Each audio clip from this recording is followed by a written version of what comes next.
Isabel nasceu em 1271, filha de Pedro II de Aragão. Criada por seu avô Tiago e recebeu uma educação cristã exemplar. Aos 12 anos, casou-se com Dom Dinis, herdeiro do trono de Portugal. Apesar de sua beleza e inteligência, Isabel enfrentou a infidelidade do marido e numerosas humilhações, mas permaneceu fiel e perdoou todas as transgressões. Criou seus filhos e os do rei com valores cristãos, e após a morte de sua filha, criou seu neto. Isabel dedicou-se à caridade, fundando mosteiros e hospitais. Após a morte do marido em 1335, renunciou à nobreza, ingressou na Ordem Terceira Franciscana e viveu em pobreza voluntária.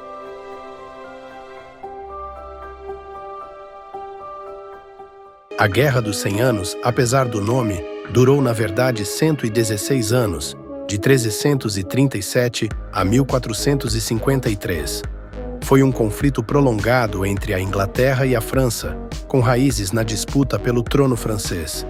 Tudo começou quando o rei Eduardo III da Inglaterra reivindicou o direito ao trono francês, já que sua mãe era filha do antigo rei francês. Essa guerra não foi contínua. Houve períodos de trégua e paz, mas os conflitos armados foram marcados por batalhas épicas, como a Batalha de Azincourt, em 1415, onde os ingleses, liderados por Henrique V, venceram uma força francesa muito maior.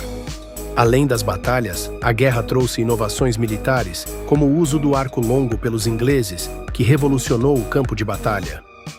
No final, a França, liderada por figuras como Joana d'Arc, Jeanne d'Arc, foi através do inolvidável Léon Denis, que nos legou uma obra extraordinária, desde o ponto de vista filosófico como poético, do ponto de vista científico como ético-moral. Era guiado pelo espírito Jeanne d'Arc. E ela lhe teria revelado que no passado, algo remoto, havia sido aquele que se equivocara traindo Jesus. Mas também ela disse que antes de atingir a culminância da sua redenção, havia passado por várias experiências de dor, de sombra, de arrependimento. Até quando se reencarna como a Dulce Puccelli de Orleans, a doce menina de Dom Remy, e através disso mantém contato com o mundo espiritual e levanta-se para libertar a França da terrível guerra de 30 anos com a Inglaterra e ser levada ao martírio pela traição de um sacerdote católico que a vendeu aos ingleses. Ali, diante das labaredas que apitavam, ela gritará: Deus meu, as minhas vozes me enganaram. Elas me haviam dito no cárcere que dentro de 3 dias eu estaria livre. E subitamente um insight. A liberdade não era física, era a imortalidade. Retornar ao colégio Galileu, de onde se apartaram um dia, por perturbações de vária ordem que não temos como avaliar. Estava, portanto, restaurado o colégio daqueles que seguiram Jesus, com o retorno de Judas, da cidade de Queriot, o único judeu dentre aqueles 11 galileus que lhe foram fiéis. Pessoalmente, tenho certeza que Judas e Jeanne d'Arc são o mesmo espírito. No entanto, como se trata de uma revelação, cada qual poderá aceitar ou não, de acordo com o seu paladar emocional. A Inquisição foi uma poderosa instituição estabelecida dentro da Igreja Católica para castigar e erradicar a heresia na Europa e na América.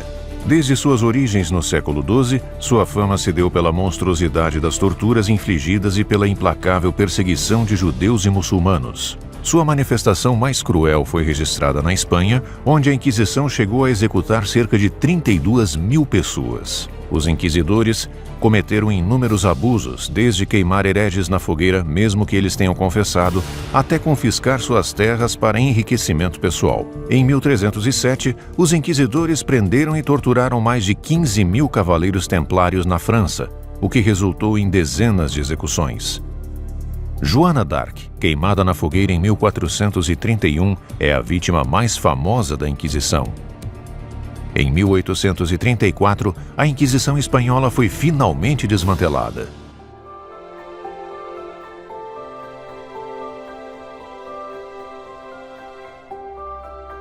Constantinopla, a capital do Império Bizantino, era uma cidade fortificada e estratégica, localizada entre a Europa e a Ásia.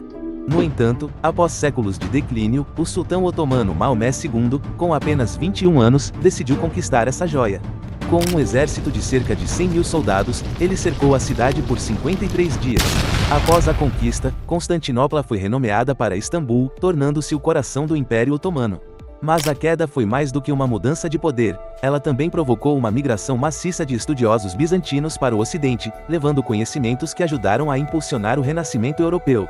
Essa conquista não só consolidou o poder otomano como também fechou as rotas comerciais tradicionais entre Europa e Oriente, levando os europeus a buscar novas rotas marítimas.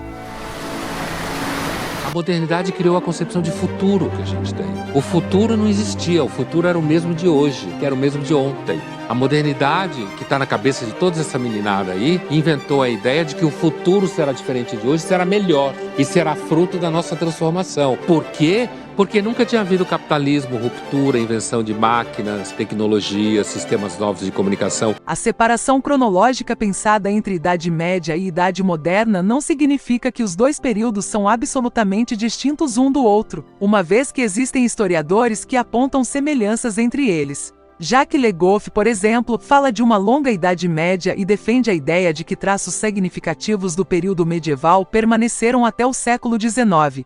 Por isso, os historiadores defendem a ideia de que a história não é marcada somente por rupturas, mas também por permanências. Quando se fala sobre periodização, devemos sempre ter atenção para não a tratar de modo absoluto e engessado. Assim, o ano de 1453 marcou o início da Idade Moderna, mas a Europa não mudou de imediato, uma vez que as mudanças em curso eram lentas.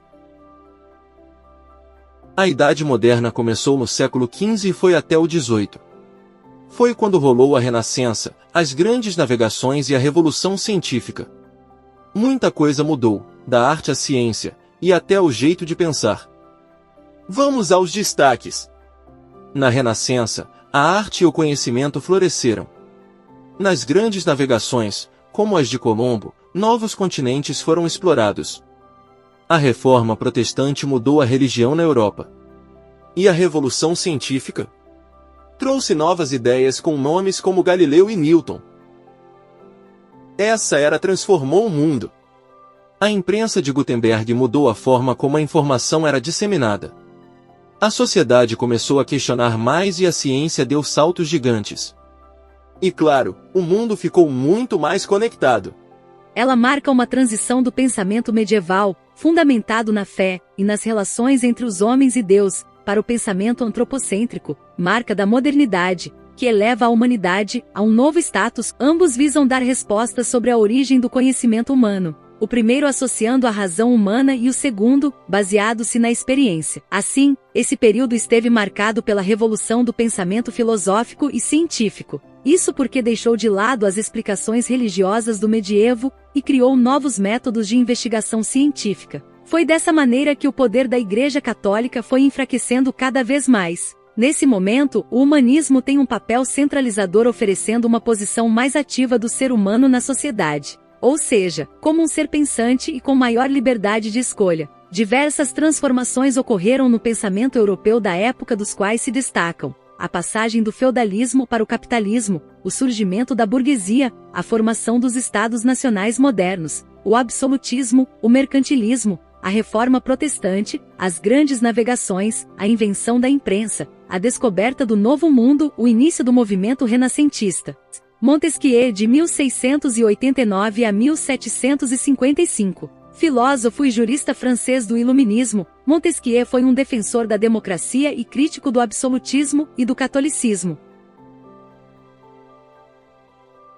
Sua maior contribuição teórica foi a separação dos poderes estatais em três poderes: poder executivo, poder legislativo e poder judiciário. Essa teoria foi formulada em sua obra O Espírito das Leis, 1748. Segundo ele, essa caracterização protegeria as liberdades individuais, ao mesmo tempo que evitaria abusos dos governantes. Voltaire, de 1694 a 1778. Filósofo, poeta, dramaturgo e historiador francês, foi um dos mais importantes pensadores do Iluminismo, movimento baseado na razão. Defendeu a monarquia governada por um soberano esclarecido e a liberdade individual e de pensamento, ao mesmo tempo que criticou a intolerância religiosa e o clero. Segundo ele, a existência de Deus seria uma necessidade social e, portanto, se não fosse possível confirmar sua existência, teríamos de inventá-lo.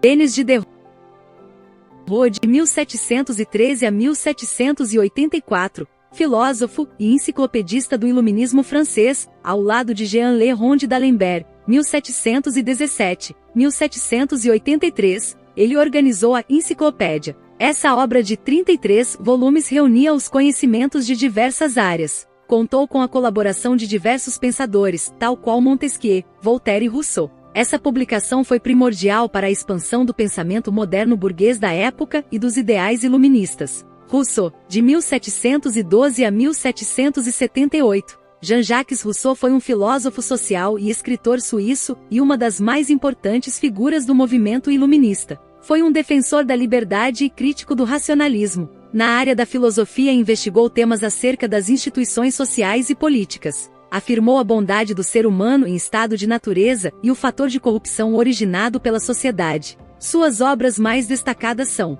Discurso sobre a Origem e os Fundamentos das Desigualdades entre os Homens, 1755, e Contrato Social, 1762. Todas essas dualidades, elas começam a se reforçar e a se fortalecer na Idade Moderna. O sobrenatural, o natural, o divino, o humano, o mundo e o homem. E outras dualidades surgem agora com a própria modernidade e se instalam no interior do ser humano. O ser humano deixa de ser um todo, ele se torna dividido. Dividido em corpo e alma, mais ainda dividido em consciência e instintos, razão e paixões, e assim por diante. É o momento das divisões, das dicotomias, das dualidades. E dentre essas dualidades, uma se impõe com toda a força. É a dualidade entre vida e morte.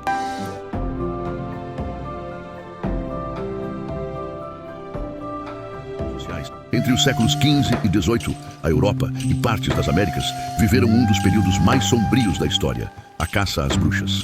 Alimentada por medos religiosos, superstições e tensões sociais, essa perseguição levou milhares de pessoas, principalmente mulheres, à morte em fogueiras públicas. Acreditava-se que essas mulheres faziam pactos com o diabo e usavam magia negra para prejudicar comunidades. A igreja e autoridades civis incentivavam os julgamentos, baseados em confissões obtidas sob tortura.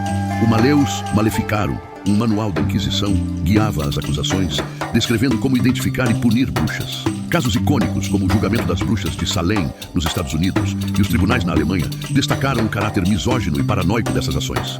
Camponesas, curandeiras e até pessoas que simplesmente eram diferentes tornaram-se alvos fáceis. A queima de bruxas não foi apenas literal, mas um símbolo de intolerância e medo do desconhecido. Esses eventos nos lembram da importância de combater a ignorância e a perseguição, para que atrocidades semelhantes nunca mais aconteçam.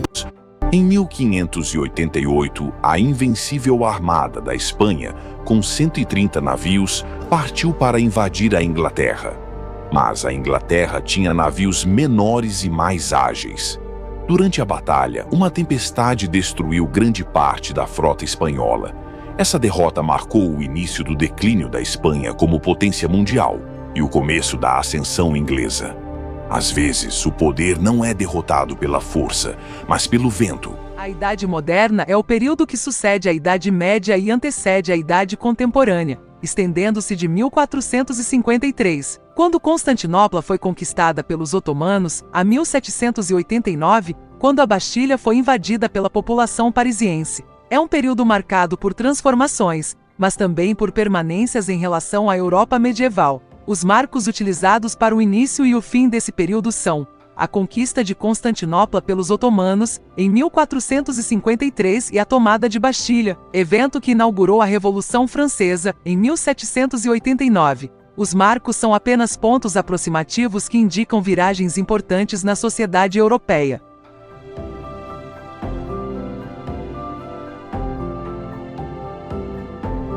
Esse período histórico carrega no próprio nome uma noção de novidade, inovação e avanço civilizatório. Porém, existem alguns historiadores que contestam não só o nome da Era Moderna, como também afirmam que as coisas foram um pouco diferentes. Para Eric Hobsbawm, durante a Idade Moderna existiu a crise geral do século XVII, e esse assunto é deixado de lado de propósito. Uma das causas dessa crise foram as diversas guerras causadas por questões religiosas e políticas. As guerras destruíram colheitas, gerando fome e epidemias, fazendo com que a população da Europa diminuísse. Como o mundo estava mais conectado, as potências europeias tiveram chances de recuperar as suas perdas através das colônias. A Idade Moderna foi um período em que política e economicamente mudanças significativas começaram a acontecer. No campo da política, o estabelecimento dos Estados Nacionais, que se iniciou na Baixa Idade Média, contribuiu para mudanças significativas na forma como o poder era exercido. Aquele poder descentralizado da Idade Média, que fazia o rei depender da fidelidade de seus nobres por meio de um acordo de vassalagem e suzerania, perdeu espaço, e o poder centralizado do rei estabeleceu-se no lugar. As monarquias absolutistas foram a forma de governo encontrada para que os estados pudessem lidar com a complexidade da burocracia moderna. A burocracia governamental, a manutenção de um exército, etc., tudo passou para as mãos de um rei poderoso que detinha o poder absoluto em seu estado. Nesse período também se estabeleceu uma ideologia que procurava justificar, inclusive religiosamente, o poder do rei. Foi nesse contexto que autores como Maquiavel ficaram muito conhecidos. Já na economia, a prática econômica desse período ficou conhecida como mercantilismo, momento de transição do modo de produção feudal para o modo de produção capitalista. Entre as práticas econômicas do mercantilismo estão a defesa de uma balança comercial favorável, a acumulação de metais preciosos, o incentivo à manufatura, etc. As práticas do mercantilismo permitiram a acumulação de um capital que foi utilizado no investimento da industrialização na Inglaterra, pioneira da Revolução Industrial. O desenvolvimento da indústria na segunda metade do século XVIII possibilitou o estabelecimento do capitalismo no mundo.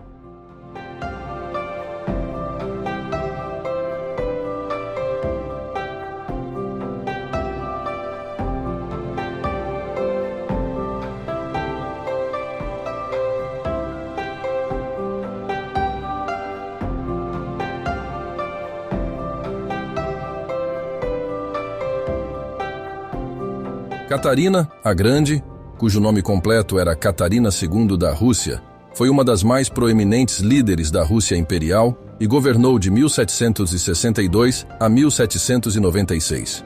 Ela nasceu na Alemanha como Sofia Frederica Augusta von Anhalt-Zerbst-Dornburg e casou-se com o grão-duque Pedro III da Rússia, que mais tarde se tornou o imperador Pedro III. Após um golpe de Estado que a colocou no trono, ela governou com mão firme e implementou uma série de reformas significativas na Rússia. Seu governo é frequentemente associado ao Iluminismo russo, um período de reforma e modernização na Rússia. Catarina a Grande é conhecida por suas conquistas territoriais, incluindo a expansão do Império Russo até o Mar Negro e a anexação da Crimeia. Ela também promoveu a educação e a cultura, estabelecendo escolas e apoiando as artes e as ciências.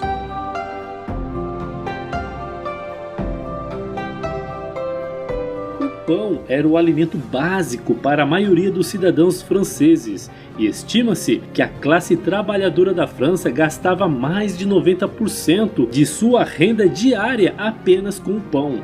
Além disso, a situação financeira da França foi agravada por gastos extravagantes em luxos da realeza. A França foi dividida em 3 estados. O primeiro era o clero, o segundo era a nobreza e o terceiro era o restante, que compreendia cerca de 98% da população francesa. Como os 2 primeiros estados tinham muitos privilégios, incluindo isenção de impostos, o ônus dessa crise financeira foi colocado no terceiro estado, e as pessoas comuns estavam famintas, desempregadas e irritadas. Porque muita gente tem essa visão da escola da Revolução Francesa de foi açúcar, tempero e tudo que é de bom, tudo maravilhoso e tal. E aí quando você vê na história real é um pouco diferente, na verdade foi o caos total. Nessa, Luís XVI tem a ideia de vamos convocar os Estados Gerais, porque agora todos vão fazer um grande discurso, vamos unir todas as pessoas. O efeito foi o oposto. Os iluministas tomaram a frente do negócio, começaram a tomar o poder. Tinha o general Lafayette, né, fala que foi a mão invisível da maçonaria, isso já tinha grupos preparados para meio que tomar o poder. Rapidamente começam as matanças, começam a pedir mais direitos, soltam criminosos na Bastilha para pegar armas, a violência vai escalando, o governo revolucionário vai estabelecendo. Entender um pouco o que é essa França da época, né? Tem ataques em igrejas, com pessoas sendo mortas dentro das igrejas. A segurança começa a desabar em todo lugar. A guilhotina rola solta, né? Começa a se estabelecer depois do período que é chamado do terror, né? O próprio Robespierre vestiu de deus grego, fazia discursos, foi morto pela própria guilhotina. Porque muita gente tem essa... A Revolução Francesa em 1 minuto. Tudo começou em 1789, quando o povo francês se rebelou contra a monarquia absolutista e desigualdades sociais. Luís XVI, o rei, enfrentou crescente pressão enquanto a população lutava por liberdade e igualdade. A revolta culminou em 1793, com a execução do rei e o início do reinado do terror. Líderes radicais como Robespierre assumiram o controle, promovendo mudanças radicais e repressão. Mas em 1799, Napoleão Bonaparte emergiu como líder, encerrando a Revolução e instaurando o período napoleônico. Embora a Revolução Francesa tenha trazido liberdade e inspirado movimentos ao redor do mundo, também trouxe instabilidade e conflitos. E assim, a Revolução Francesa deixou um legado misto de esperança e desafios.